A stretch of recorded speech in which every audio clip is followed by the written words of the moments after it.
The shadow beneath Blackwood Lake. Charlie never believed the stories about Blackwood Lake.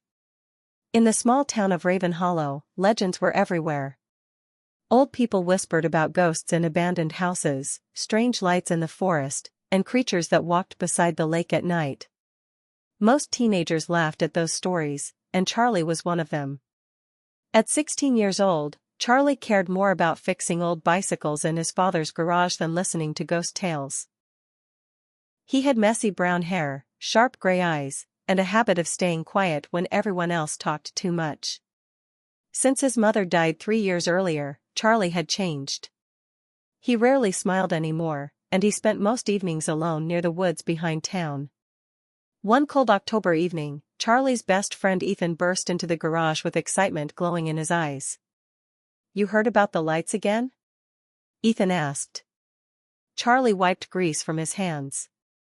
"What lights?" "Near Blackwood Lake. People saw them last night." Charlie rolled his eyes. "Probably hunters."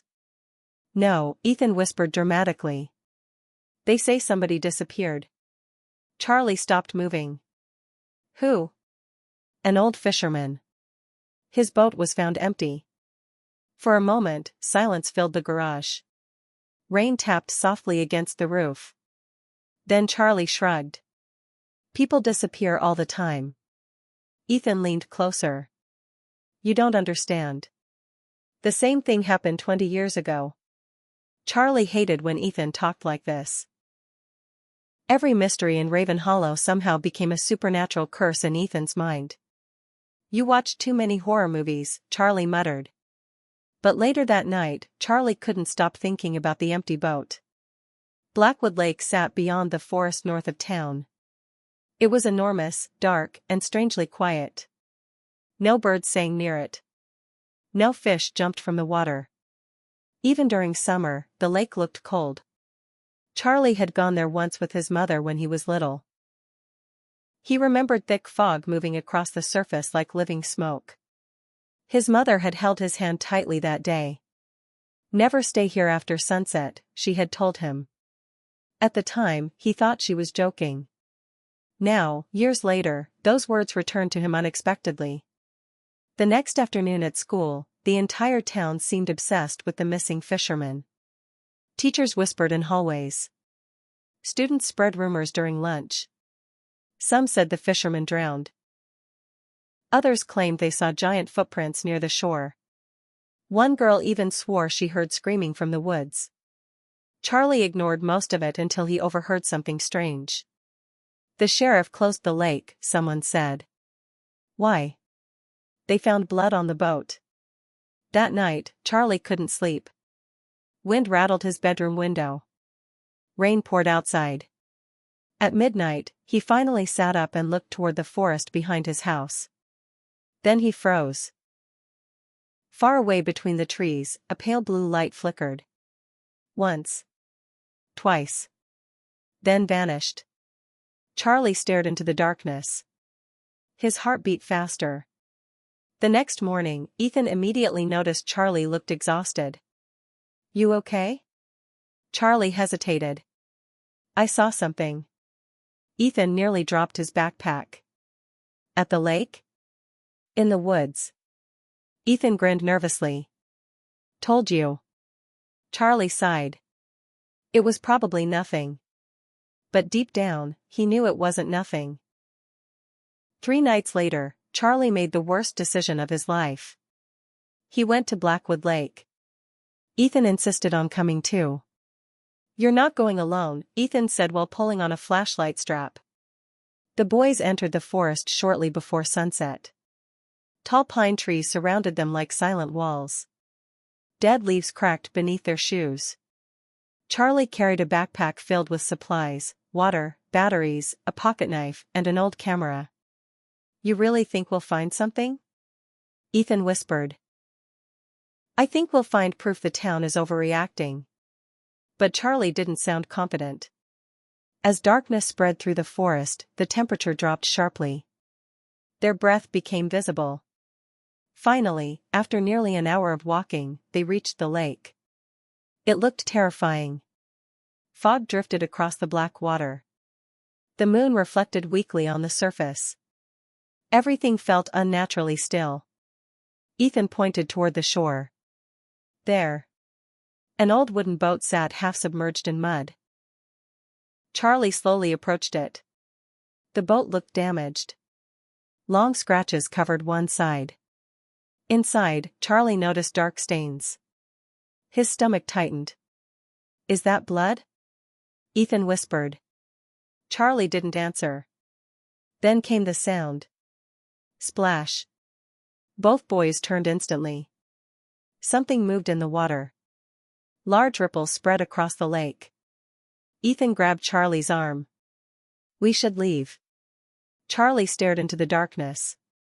Another splash echoed. Closer this time. Then the fog shifted. For one horrifying second, Charlie saw a shape rising from the lake.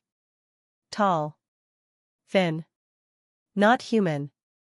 Its skin looked pale gray beneath the moonlight, and its arms seemed impossibly long.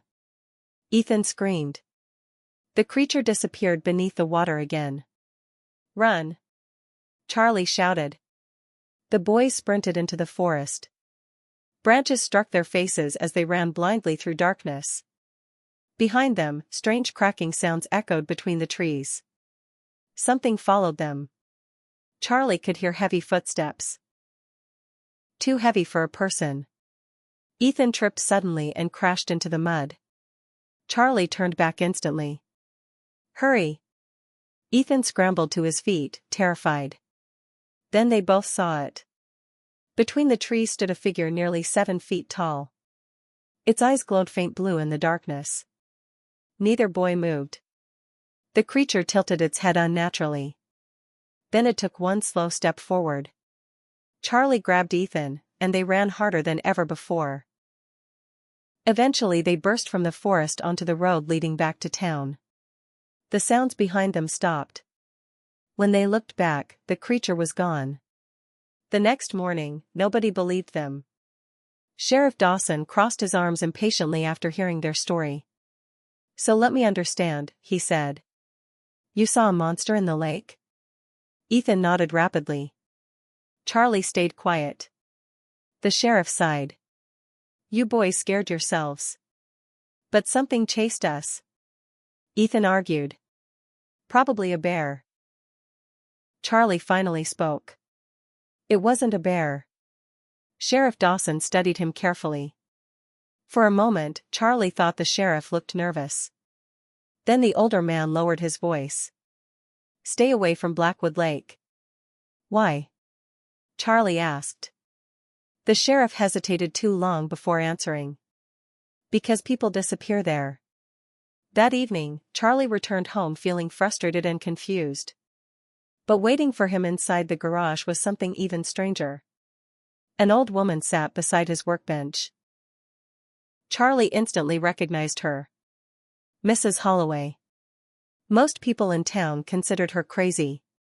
She lived alone near the edge of the forest and rarely spoke to anyone. Yet now she watched Charlie with sharp, serious eyes. You saw it, she said quietly. Charlie froze. How do you know? Because it's awake again. Rain hammered against the windows while Charlie listened to Mrs. Holloway explain the darkest secret of Raven Hollow. According to her, Blackwood Lake wasn't natural. Long ago, before the town existed, something crashed into the forest from the sky. The impact created the lake. People who lived nearby soon vanished. Animals disappeared. Strange lights appeared at night. Then came the creature. The first settlers tried killing it, but nothing worked. Eventually they trapped it beneath the lake using old tunnels built underground. For decades, the creature remained hidden. Until now. Charlie wanted to dismiss the story as madness. But he remembered the glowing eyes in the forest. What is it? He whispered. Mrs. Holloway's expression darkened. No one knows. Charlie barely slept that night. Around 3 a.m., he heard tapping outside his bedroom window. Tap. Tap. Tap. Charlie slowly approached the glass. Nothing stood outside. Then he looked down. Wet footprints covered the roof beneath his window. Large footprints. Not human. Charlie stumbled backward in horror. The footprints ended at the edge of the roof. As if something had been watching him. The next day, Ethan refused to go near the woods again. "I'm serious, Charlie," he said nervously during lunch. "We almost died." But Charlie couldn't stop thinking about the creature. Or the tunnels beneath the lake. That evening, Charlie searched the town library for old records about Raven Hollow. Most books revealed nothing unusual. Then he found a newspaper dated October 14, 1986. Local miner found dead near Blackwood Lake.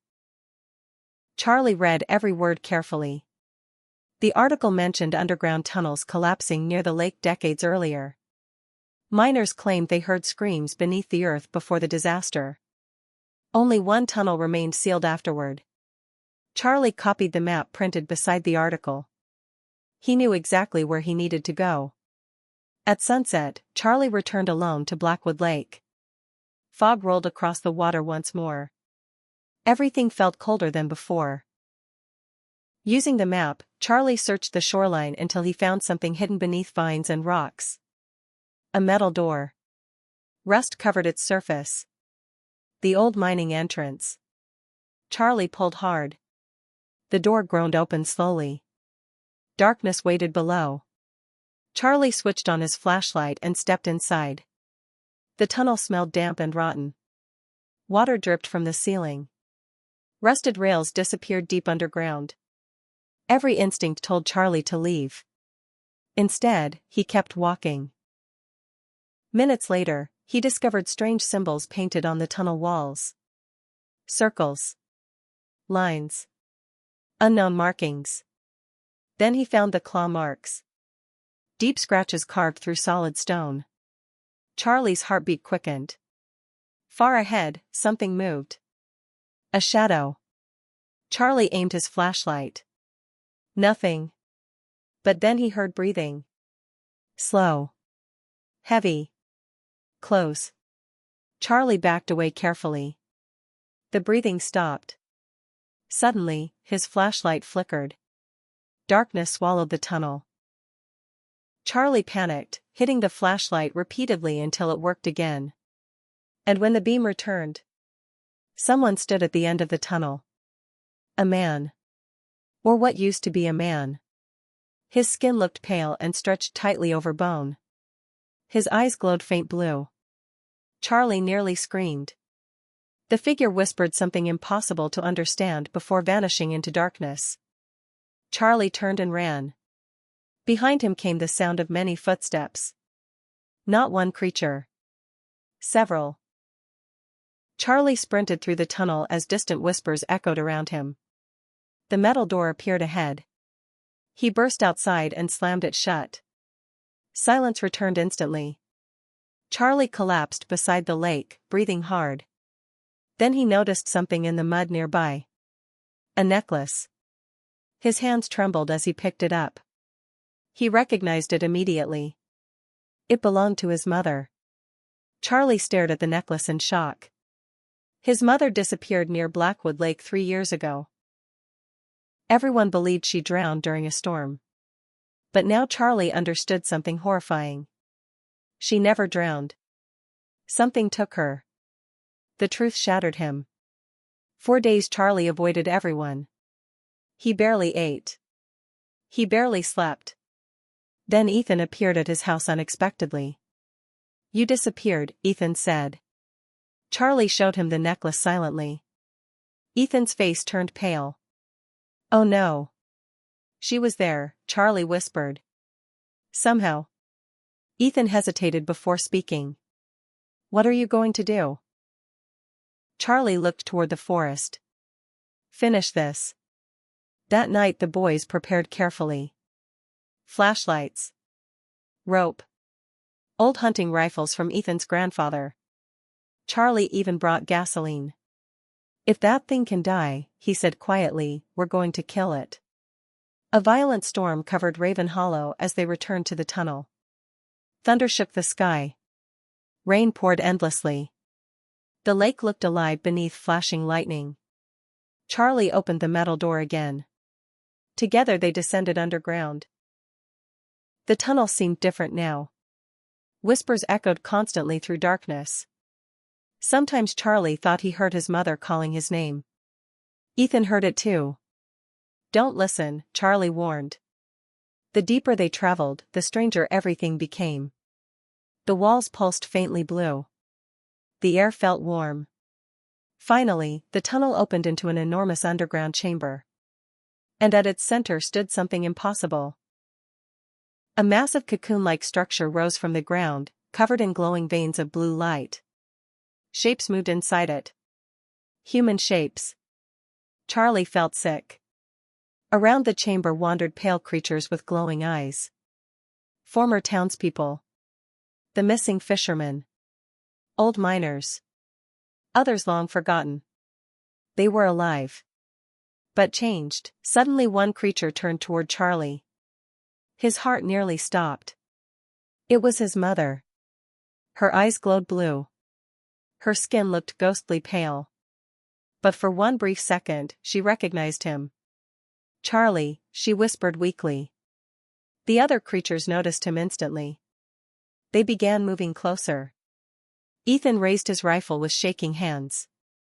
Then the cocoon split open. A monstrous figure emerged slowly. The true creature beneath Blackwood Lake.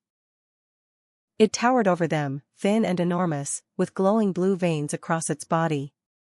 Its face looked almost human but horribly wrong. The creature opened its mouth. Dozens of whispers escaped at once. Charlie felt terror unlike anything before. Then the monster spoke directly into his mind. "You belong to the lake." The chamber shook violently. Creatures rushed toward them. Ethan fired his rifle. The sound exploded through the cavern. One creature fell. Charlie grabbed the gasoline and threw it onto the cocoon. The monster screamed. A sound so terrible Charlie covered his ears. Ethan fired again while Charlie lit a flare. "Run!" Ethan shouted. Charlie threw the flare. Fire erupted instantly. Blue flames consumed the cocoon. The creature shrieked in fury as the chamber collapsed around them. Charlie searched desperately through smoke. "Mom." His mother stood frozen beside the fire. For a moment she looked human again. Tears filled her eyes. "Go," she whispered. Then the monster wrapped long arms around her. Charlie screamed helplessly as Ethan dragged him away. The tunnel collapsed behind them while flames spread underground. They barely escaped before the entire shoreline exploded upward. Fire burst from beneath Blackwood Lake. The water glowed blue. Then everything fell silent. The lake slowly began sinking inward as if something enormous beneath it had died. Rain extinguished the flames. Charlie and Ethan stood trembling beside the ruined shore. The nightmare was over. Or so they hoped. Weeks passed. Authorities blamed the disaster on underground gas explosions. Nobody believed Charlie and Ethan's true story. Blackwood Lake became restricted permanently. Fences surrounded the area. Life in Raven Hollow slowly returned to normal. But Charlie never forgot what he saw beneath the lake. Sometimes at night, he still dreamed of glowing blue eyes in darkness. And occasionally, during storms, strange lights appeared deep within the forest. 1 year later, Charlie returned alone to the old shoreline. Grass now covered most of the ruined ground. The lake itself had shrunk dramatically. Everything looked peaceful. Charlie placed his mother's necklace beside the water. "I miss you," he whispered. Wind moved softly through the trees. Then Charlie heard something faint behind him. A whisper. He turned instantly. Nobody stood there. Only forest. Only silence. Charlie exhaled slowly and began walking home. But deep beneath the dark water of Blackwood Lake, something still moved.